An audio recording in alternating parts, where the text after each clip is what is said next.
Hi, this is the Bullard Farm Benchmark, the Camp Wanocksett podcast.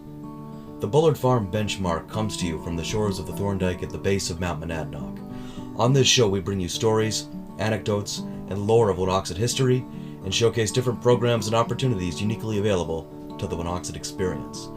Our goal is to bring Camp Wanocksett to all campers, scouts, caregivers, and adult leaders, and to keep camp alive for our alumni, near and far. In this episode, we speak about the COPE program. To learn more about the COPE program, an acronym for Challenging Outdoor Personal Experience, we speak with two individuals, both of whom are experts on the BSA and Camp Wanocksett COPE program. Stay tuned for our conversation with longtime scouter and venturer and former staff member Jim Ganley and our program director and former COPE staff member, Will Neville.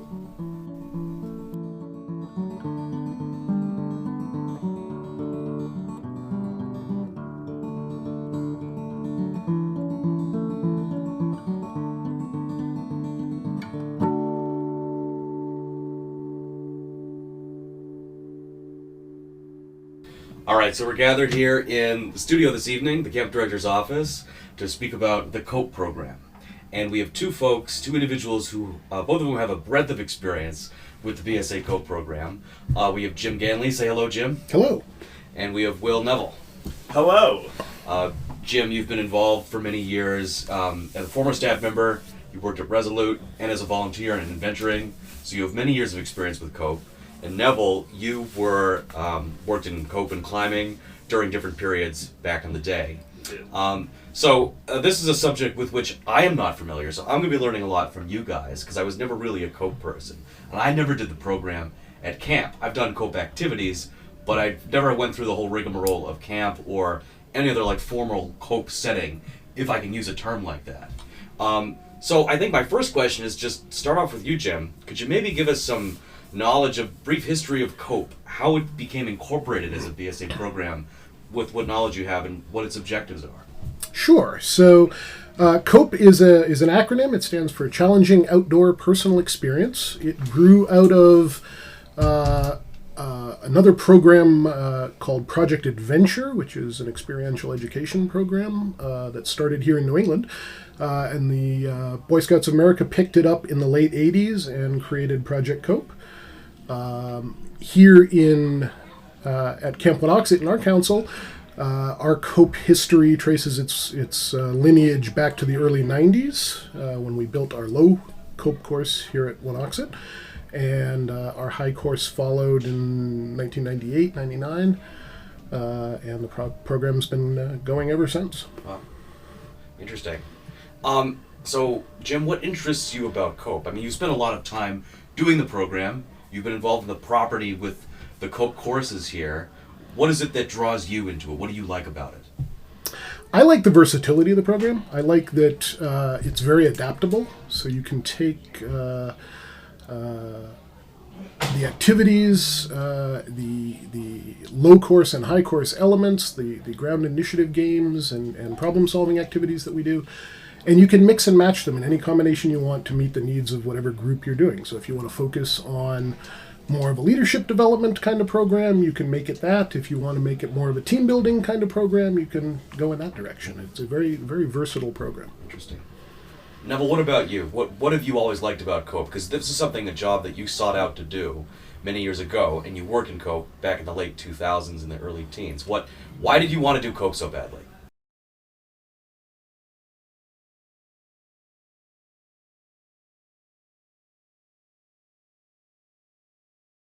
It was hard to find kids that wanted to spend an entire day doing COPE.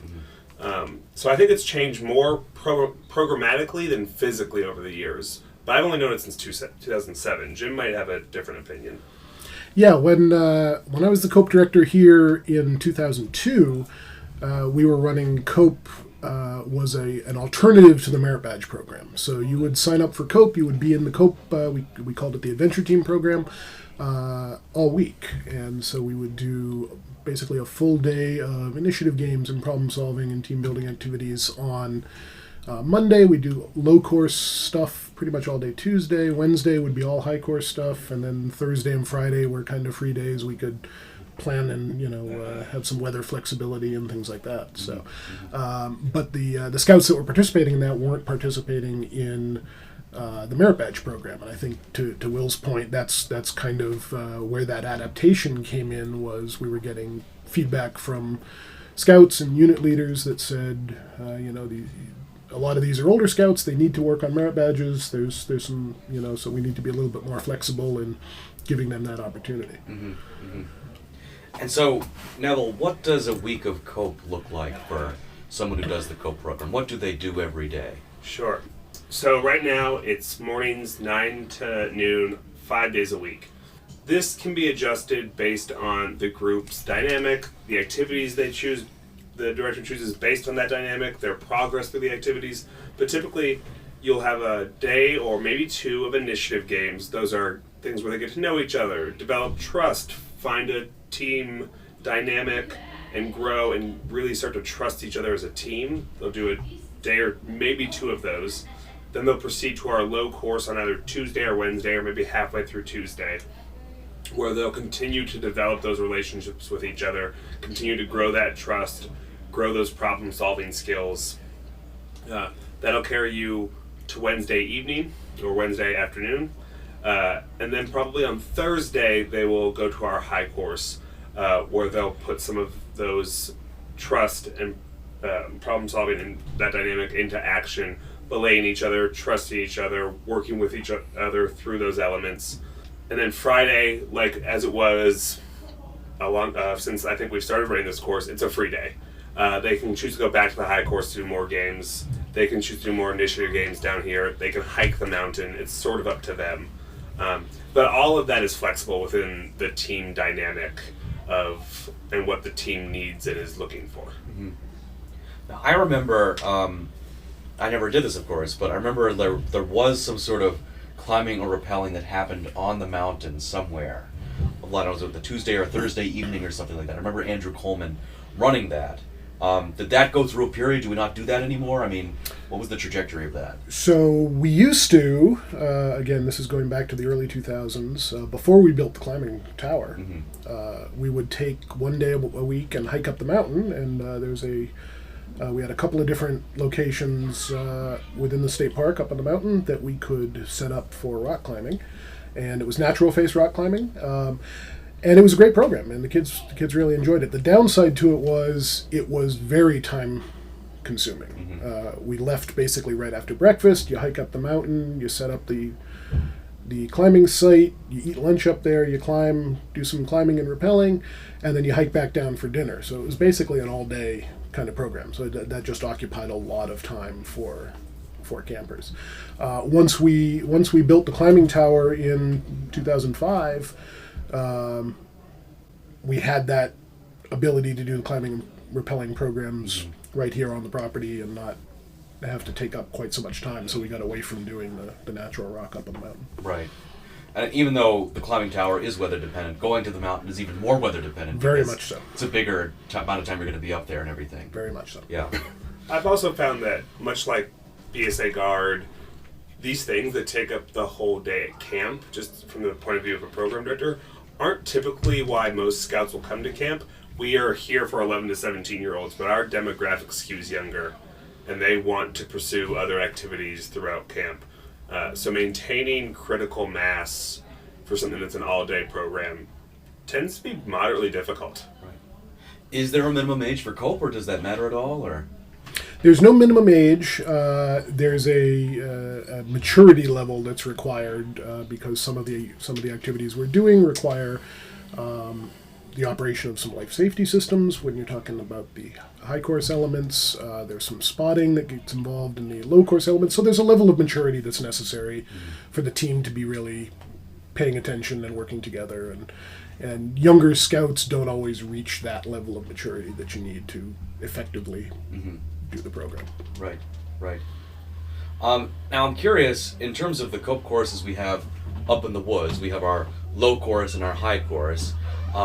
There has been, of course, historically, a zip line up there.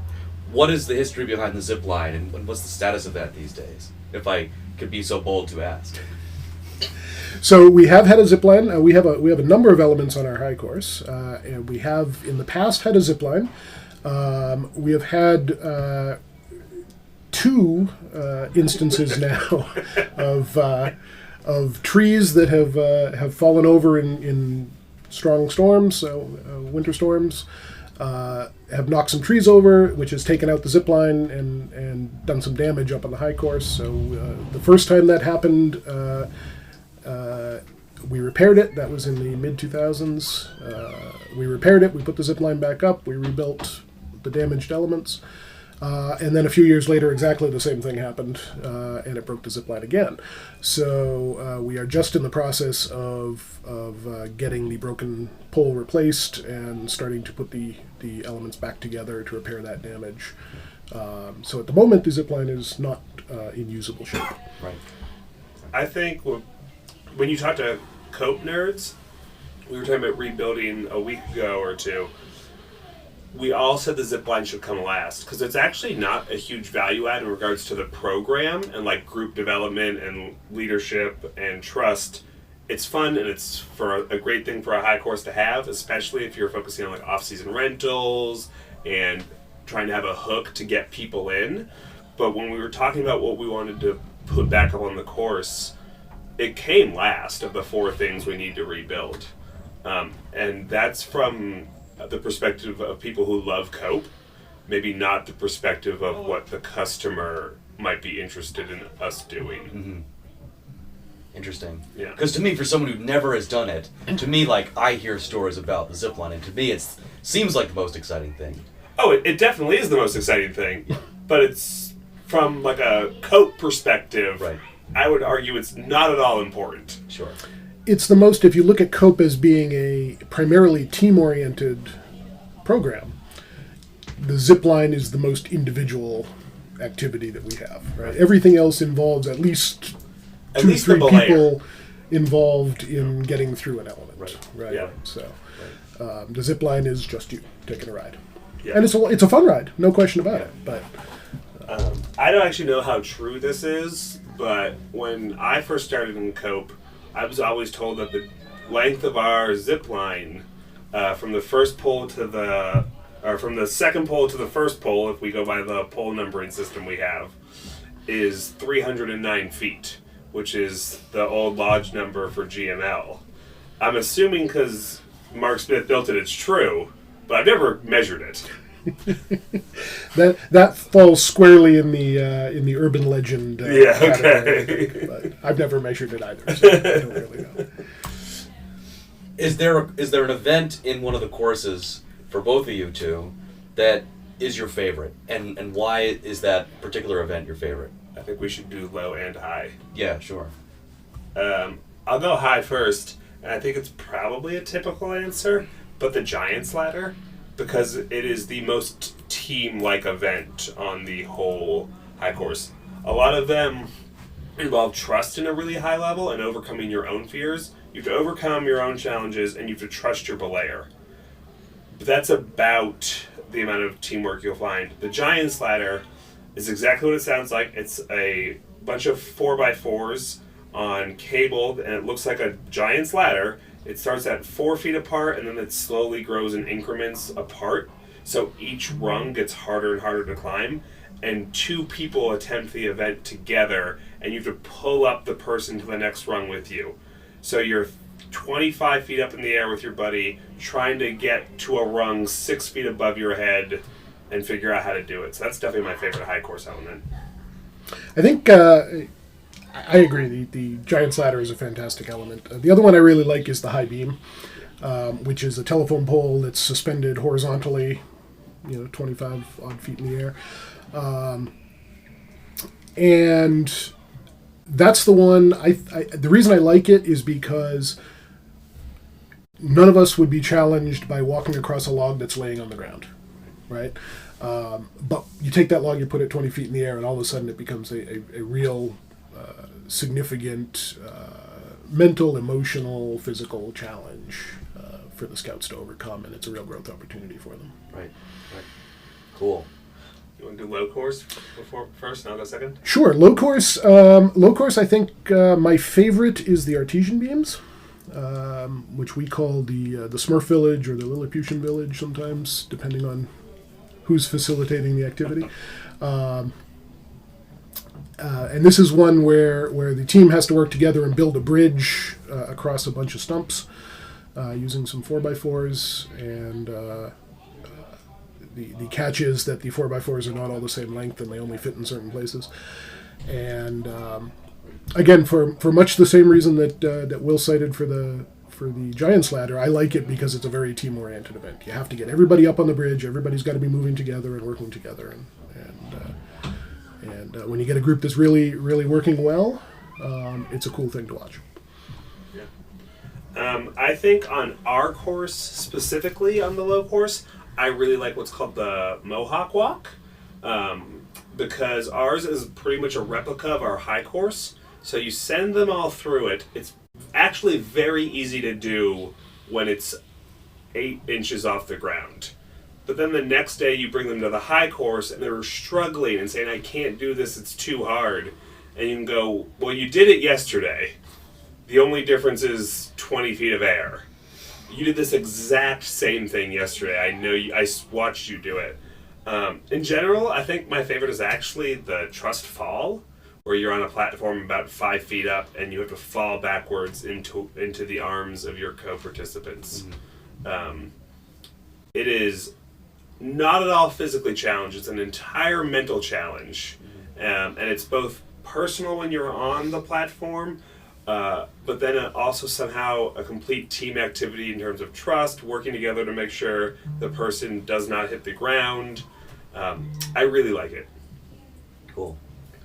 So for both of you, in both your perspectives, what is needed for the COPE program to continue to be successful at camp? Jim, what do you think? The program needs a couple of different things to be successful. It needs troops to continue to have scouts participate in it, obviously, both in the summer camp and in the off season. And we do offer COPE as a weekend program in the spring and fall. And it needs instructors. COPE and climbing require 21-year-old and 18-year-old instructors, which are hard people to recruit, especially when you're talking about the summer camp staff. So we need a continuous flow of people who are interested in the program, want to become instructors, want to learn how to be an instructor at age 14, 15, 16, 17, so that we can continue that progression of directors and assistant directors through our summer camp staff and our off-season team as well. Mm-hmm. Will, what do you think?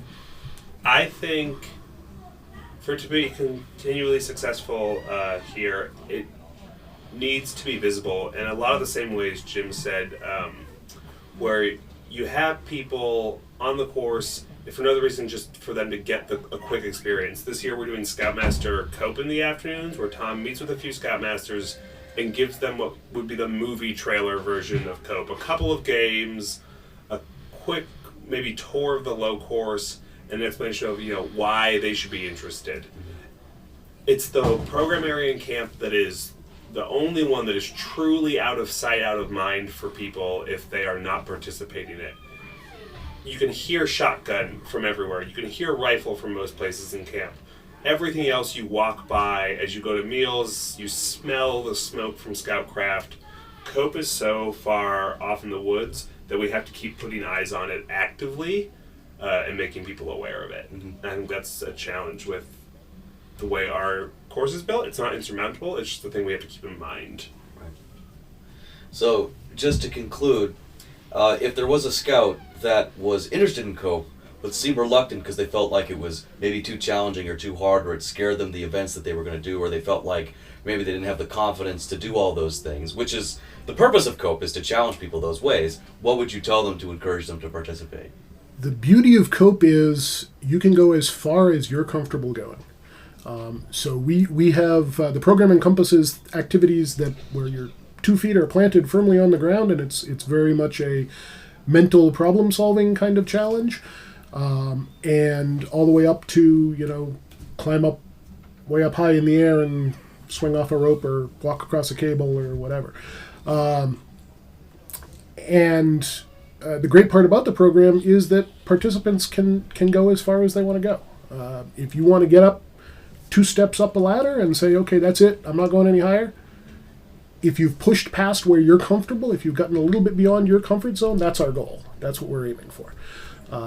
And if your comfort zone is I'm going to get up to the top of that platform, then great. If it's I'm going to get 3 rungs up the ladder, and that's as far as I can manage to go.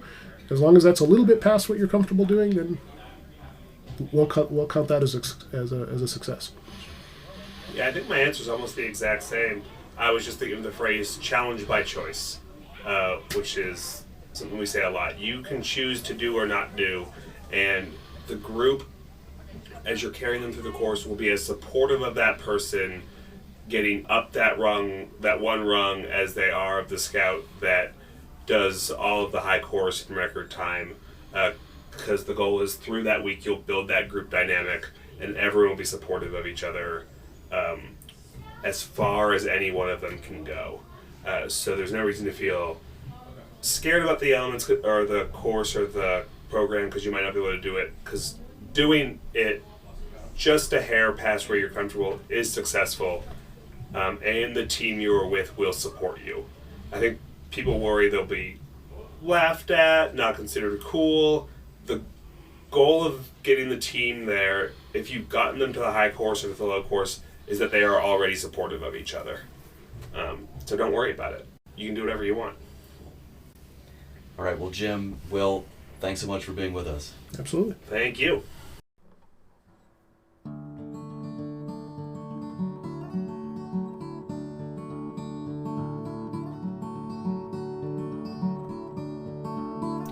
You've been listening to the Bullard Farm Benchmark, the Camp Wanocksett podcast. This podcast is written, recorded, and produced by Adam Morris, Nick Hoff, and Andy Collins. The writing and planning of this episode is by Adam Morris. Editing is by Adam Morris, and distribution is by Nick Hoff, Adam Morris, and Andy Collins. Original music taken from the song The Grand Monadnock Blues is composed and performed by Adam Morris. This episode concludes Season 1. Thanks to all who made the 2023 summer camp season a success. Stay tuned for Season 2, which will be produced during the off-season, beginning later this fall. Remember, Camp Wanocksett is your scouting home. We look forward to seeing you all next year, and if not then, sometime in the future. Godspeed, Scouters.